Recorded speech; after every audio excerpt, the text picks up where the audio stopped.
मुख्यमंत्री मोहन चरण माझी नेले बड़ पदक्षेप। ओडिशा रे बंद हला मद आउ खोलिबनी नुआ मद दुकान कही परिबा कारण वर्तमान समय मद दुकान जो बड़ निष्पत्ति सरकार नहीं अर्थात नुआ मद दुकान आउ खोलिबो नाही ता सहित चोरा मद बिक्री पाई मध्य गोटे बड़ निष्पत्ति हेबो बड़ चैलेंज हेबाकु जाउछि आगकू हुए तो चोरा मद आउ बिक्री हेबो नाही चोरा मद बिक्री को बंद करा जिवो। दीर्घ 70 वर्ष पर ओडिशा रे जहा होई नथिला वर्तमान ताहा हेबाकु जाउछि।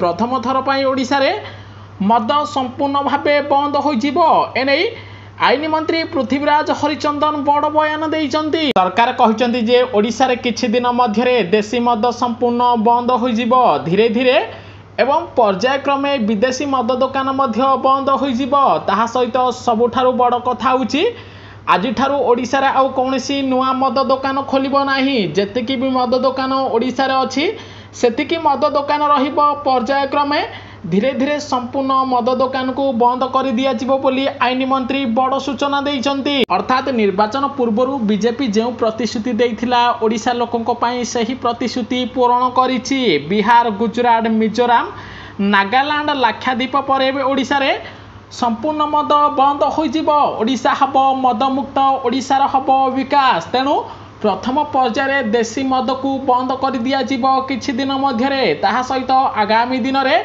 समस्त विदेशी मद दुकान बंद हबो बोली राज्य सरकार निष्पत्ति नैथिबार खबर मिलिछि। किंतु आउ ओडिशा रे आज ठारू नुआ मद दुकान खोलिबो नाही। सेथिबाई वीडियो को अधिक रु अधिक शेयर करंतु। सारा ओडिशावासी पाखरे एही वीडियो पहुंचीबा निहाती जरूरी।